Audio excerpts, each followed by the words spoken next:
Okay, so here is the long version of the video. I originally had a 6-minute one, but that does not, there's so much more I could have said in that. So, to everyone that got the 6-minute one, sorry, you're gonna get this 30-minute one, documentary podcast kind of thing. Anyway, I'm gonna just run through the whole day, maybe do some backtracking, maybe jump here and there, but I want to start with the day before. The day before, a couple of guys, after the dress code was announced,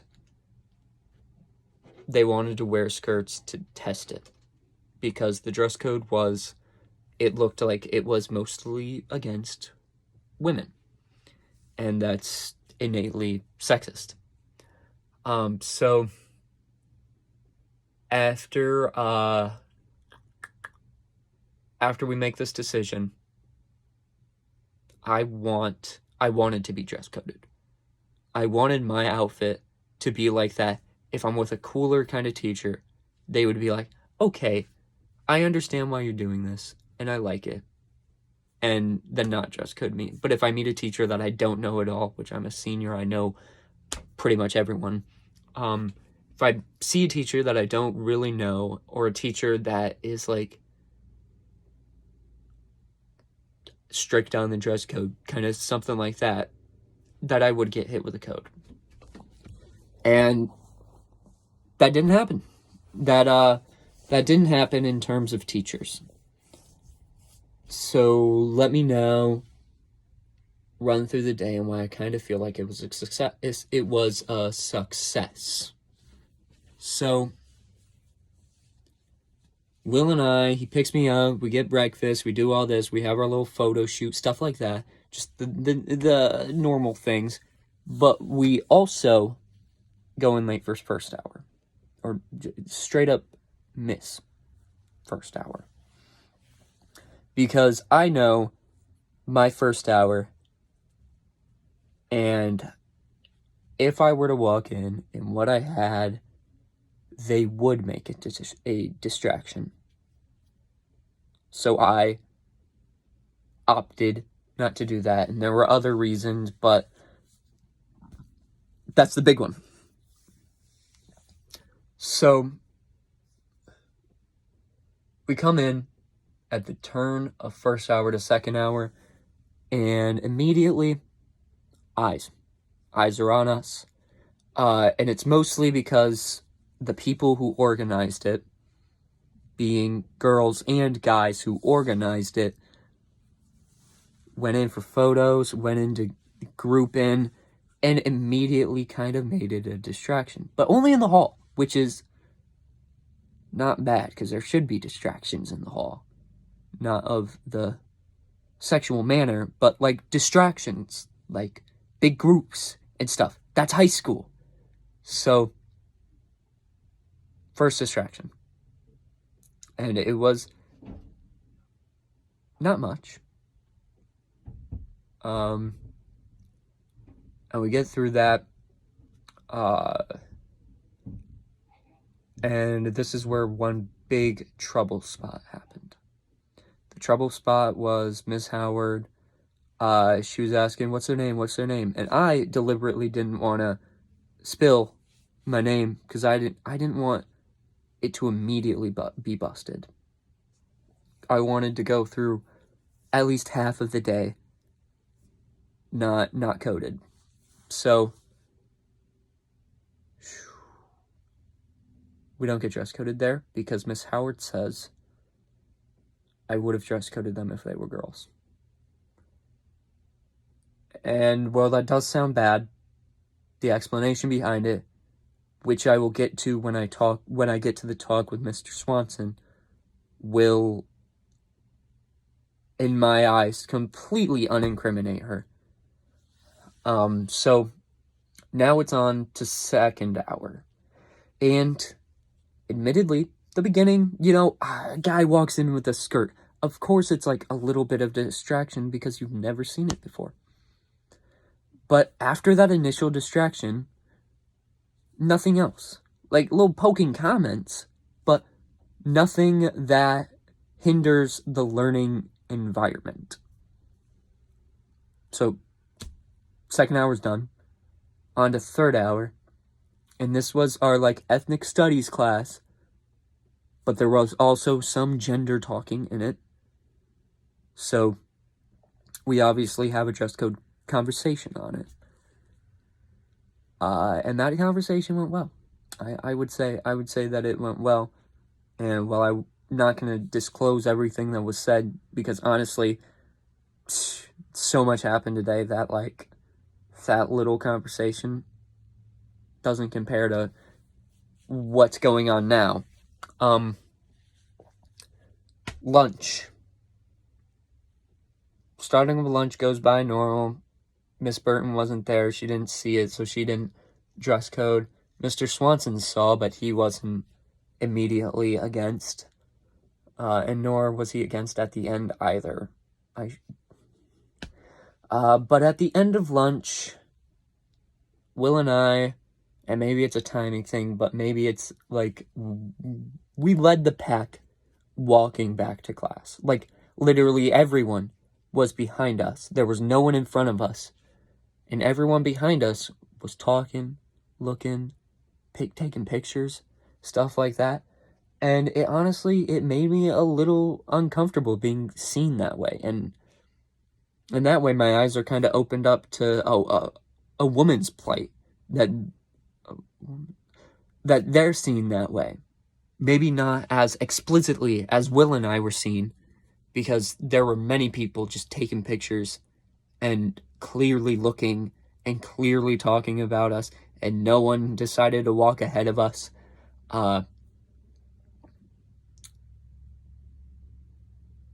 So that little bit,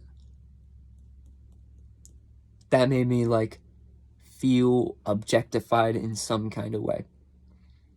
And I feel for women now on that plight, even though when they're being gawked at and pictures are taken, they are, that's more low-key. So we get done with third hour, and it's on to fourth hour, the last hour of the day. I sit down, and immediately I get that little blue slip. Go to Mr. Swanson's office immediately. So Mr. Swanson's office. I go in, and immediately Mr. Swanson talks about how he felt he was backed into a corner. Like, either way, Mr. Swanson would be looked at as a villain.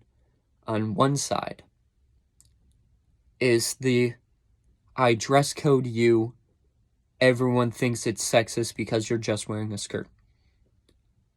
On the other side, I don't dress code you, everyone thinks it's sexist because it's a borderline dress code. So, in that, I feel for him 100%. Mr. Swanson and I go way back. So, when we had this conversation, I felt for him. And I felt bad. Because in a way, we kind of went about this wrong. We immediately went for big, radical, down with the establishment kind of way. And Mr. Swanson said no one came up to him personally to talk about sexist issue of the dress code. So,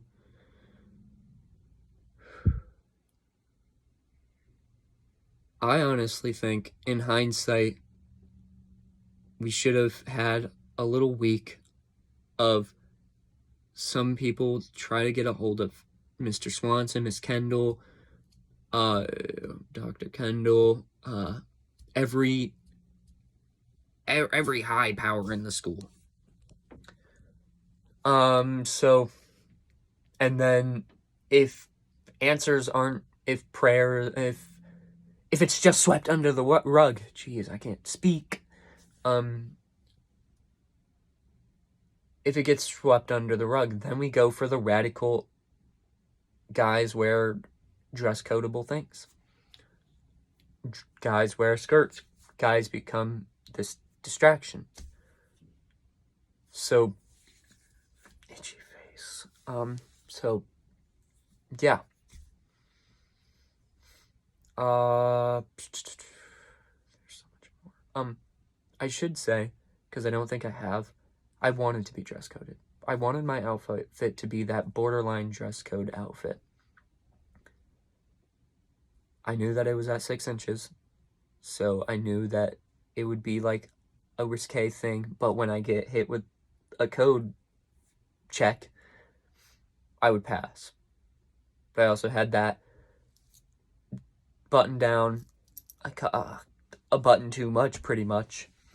And I had the stilettos and I had the fishnets. So I wanted this to be a violation. I wanted to be dress code checked in the end. And I did. Dress code checked.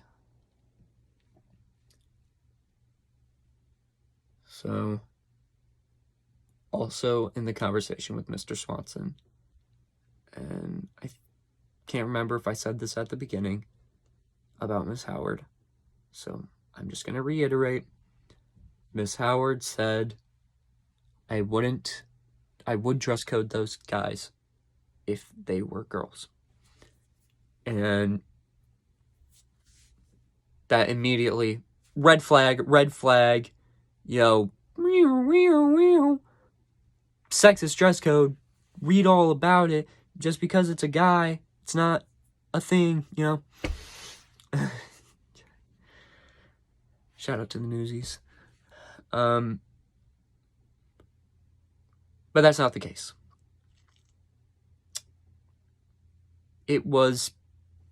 She wouldn't dress code us because a female dress coding a male or a male dress coding a female is seen by some, and probably some people in the school would say, that teacher looked at me this way, that teacher's a predator. Why would they think of me that way? So that's why she didn't dress code Will and I. Even though I was borderline dress codeable and Will had a pretty mini skirt on, he was probably dress code checkable as well. So there's that. And I feel bad for her. And I feel bad for any administration that also had that dilemma. And I feel bad for the administration, be that a male that dress coded a female and got called a pervert, or a female that dress coded a male and got called a pervert. I feel bad for them. Because they're just enforcing the rules. So, here, I want to issue an apology. I want to issue this apology strictly to Miss Howard, because she's the person who got hit with this the most. I'm sorry, Miss Howard, I'm going to say this in person, but I'm sorry to Miss Howard for the ill thoughts towards you for your comment earlier today, but yesterday when I talked to her.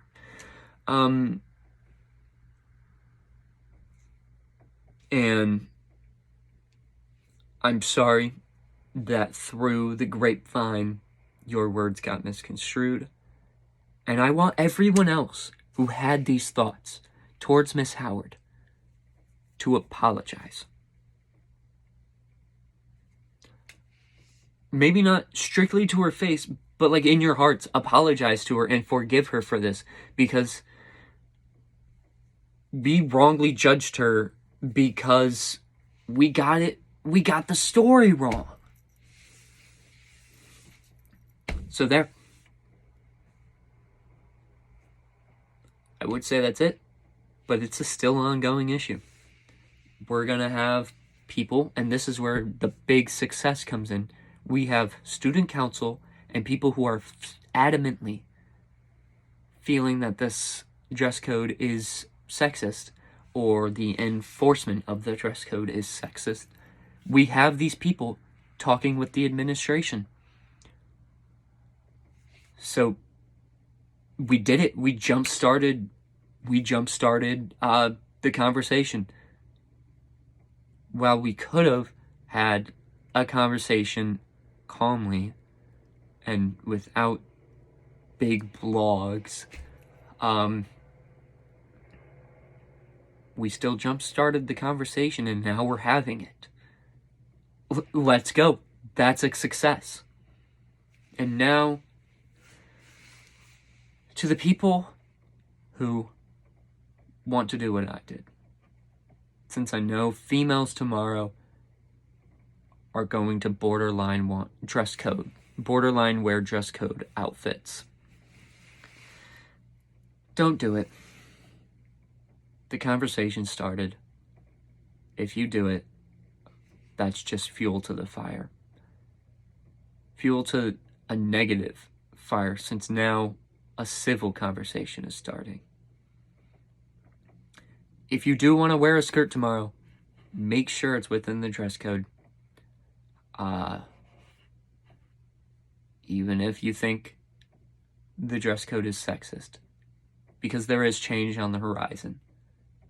Maybe not for the seniors now, maybe not even for the juniors, but for future generations, there's going to be this change, and the sexism that's within the regulations of the that's within the dress code and the enforcement of the dress code is going to be abolished, or is at least going to be talked about.